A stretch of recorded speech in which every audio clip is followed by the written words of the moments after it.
क्योंकि उसे बाकी छात्रों द्वारा नायक माना जाता था और अगर उन्होंने उसे निकाल दिया तो उसके हटाने से और समस्याएं हो सकती थीं। इसलिए उन्होंने कुछ महीनों का इंतजार करने का फैसला किया और जैसे ही सब शांत हो गया उन्होंने उसे असंबंधित कारणों से निकाल दिया।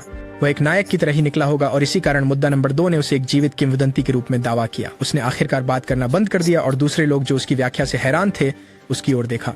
ईरू ने उदासी से मुस्कुराया और देखा कि अब उसे आखिरकार पता चला कि उसके चाचा के साथ क्या हुआ था और इबारा और सतोशी दोनों ने कहा कि उन्हें इस कहानी पर कोई आपत्ति नहीं है क्योंकि यह पूरी तरह से तार्किक लग रही थी।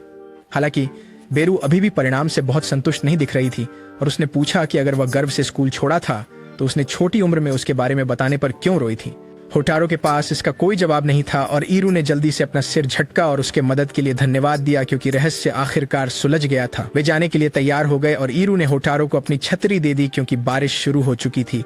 परम रिच किंग तो हमेशा तैयार रहता है और उसने अपना रेनकोट लाया था और अलविदा कहने के बाद दोनों उसके घर से चले गए। अपने घर की ओर वापस चलते हुए सतोशी ने बात करना शुरू किया कि कैसे बहुत लंबे समय बाद होटारो को कुछ में रुचि लेती नजर आ रही है और वास्तव में इसमें सक्रिय प्रयास कर रहा है। होटारो ने इसका कोई जवाब नहीं दिया, लेकिन फिर सतोशी ने पूछा, क्या ये इसलिए कि तुम्हें ईरू पसंद है? तो उसने उसकी ओर देखा और कहा कि ऐसा कुछ भी नहीं है और वह सिर्फ एक सुस्त जीवन जीते हुए थक गया है और चाहता है कि वह अपने जीवन में कुछ और रंग लेकर आए। उसने सतोशी को बताया कि जब वह उनमें से तीनों को देखता है तो उसे बेचैनी होती है और वह भी कुछ करना चाहता है। शायद वह उनके खुशहाल जीवन से ईर्ष्या करता है। सतोशी नहीं जानता क्या कहना है और वे चुपचाप अपनी बाइक पर वापस आ गए और पैडल मारने लगे। वह अपने घर वापस पहुंचा और उसने आज हुए बातचीत के बारे में गहरे विचार में था।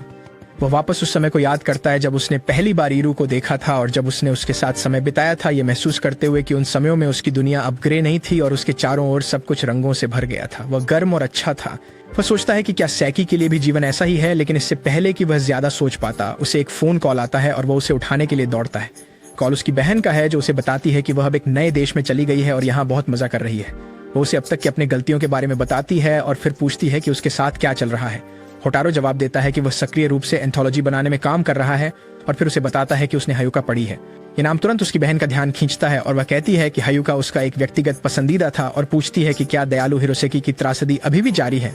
इस शब्द ने उसका ध्यान आकर्षित किया और अब तक जितना वह जानता था सैकी ने स्कूल को एक किंवदंती के रूप में छोड़ दिया था और जो उसने किया उससे खुश था, लेकिन यहाँ त्रासदी शब्द फिट नहीं हो पा रहा था। वतारू तेजी से अपनी बहन से और अधिक विस्तार से बताने के लिए कहता है, लेकिन वो कहती है कि उसे जाना है और कॉल काट देती है।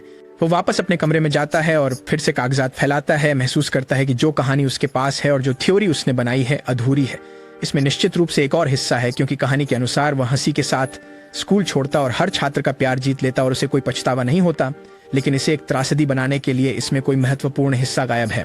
वो और सोचता है और महसूस करता है कि ज्यादातर लोगों के लिए हाई स्कूल उनके जीवन के सबसे खुशहाल साल होते हैं जब वे अपनी गुलाबी जिंदगी का पूरा मजा लेते हैं, लेकिन सेकी के लिए उसकी गुलाबी जिंदगी अचानक ही खत्म हो गई और उसे स्कूल छोड़ने के बाद बड़ी जिंदगी में लौटना पड़ा।